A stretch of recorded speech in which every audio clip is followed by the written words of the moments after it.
So you want to make a video about your research? Great idea. It will improve your chances of getting funding or employment, and at the same time improve your communication and technical skills. The general public wants to hear about your research, but first, they need to understand it. Non-scientists want to participate in the conversation too, but need to be invited in by you, the expert. The first thing to do then is shift your thinking from academia and consider why your research is relevant to the layperson. Watch these 2 videos which explain in more detail. The relevant information to convey exists in this overlap between your research and your viewer's life or interests. It's your task to determine what audience you wish to reach and what they want to know. Planning is important, so don't skip this step. It will help keep you on track. Make your video accessible to your audience by doing the following. Limit your information to facts that will help your audience understand the research. Make sure interviews do not feel scripted. They should feel conversational. Remember to make it relevant to your audience. Why should they care about what you are doing? Use plain language. This means no jargon.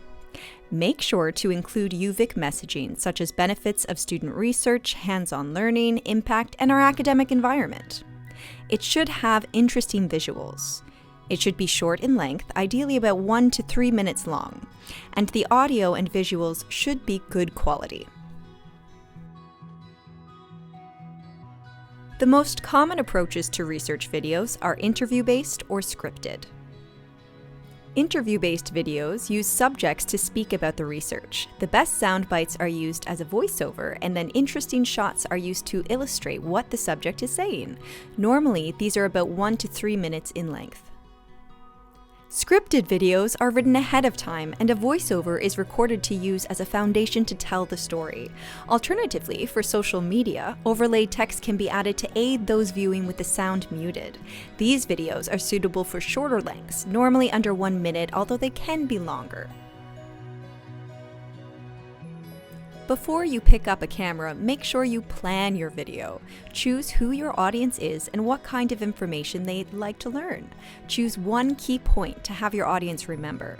Then decide if you want an interview-based or scripted video. If it's a scripted video, 75 words per minute is common. Choose who is going to be in your video. Think about having some students do research in the background behind the interview. Jot down some interview questions beforehand. Some example questions are, who are you? What do you research at UVic? Do you involve students or partners? Why does this research matter? Your video should be structured like an essay. Introduce the topic, make your main points in the body, don't use jargon, and keep the language simple. Then have an engaging conclusion, making sure you explain why this research is important. Make a list of supporting clips to shoot that illustrate the research. You can also ask the researcher or students to provide good quality photos or videos from the field. Pick a relevant and interesting location to film. It can be on or off campus. The location should help tell the story. Context matters. Make sure you mention how the research is connected with UVic. Talk about the UVic Edge, which focuses on dynamic learning, vital impact, and our unique academic environment. There are a few different types of cameras you can consider. Camcorders are still a decent choice. They have a long battery life and built-in stabilizers. In recent years, videographers have been successful using DSLRs and more recently, mirrorless cameras. These are a good choice if you already understand the mechanics of still photography. Or, to keep things simple, you can always just use your smartphone. Contemporary phones have amazing video capabilities, although their microphones are not the best.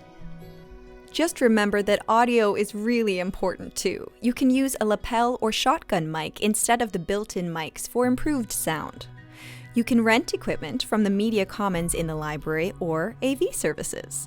There are also rental shops in Victoria that have modern equipment. See the links below. If you wish to purchase gear, see the links below to recommended online stores. You need a lot of light. Turn on all the lights or film in a room with lots of windows. Don't place the interview subject between you and a window because the camera will silhouette your subject. Ensure the room is quiet. Use a microphone if you can. Use a tripod or make the movement smooth. Leave your subject with nose room, which is space in front of their face. Here are some coaching tips for the interviewee. Avoid jargon unless you explain what the terms mean. Speak at a grade 8 level and use real-life examples to explain the research. Shoot a lot of B-roll, which means supplemental footage. Shoot a variety of scales, establishing shots, medium shots, and close-ups. Do not zoom while shooting. iMovie is a great choice. It's easy to use and free if you use a Mac. Final Cut Pro 10 is more advanced and also Mac exclusive.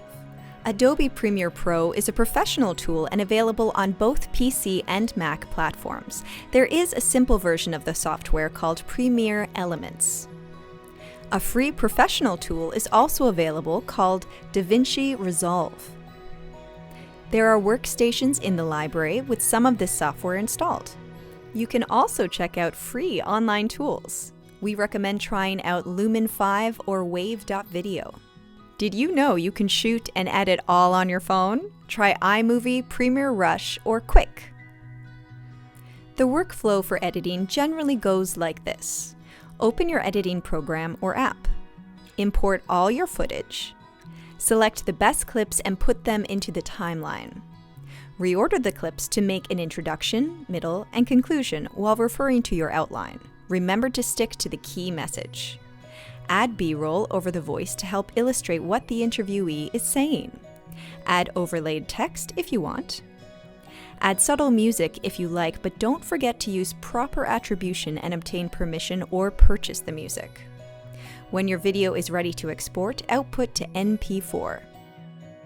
How long should your video be? The length of your video depends on the platform it will be shared on.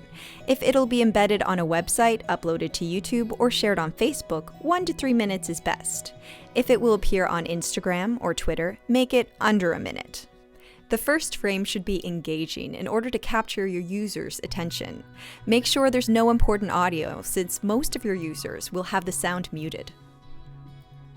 Please do not use images, video, or music you have simply found online.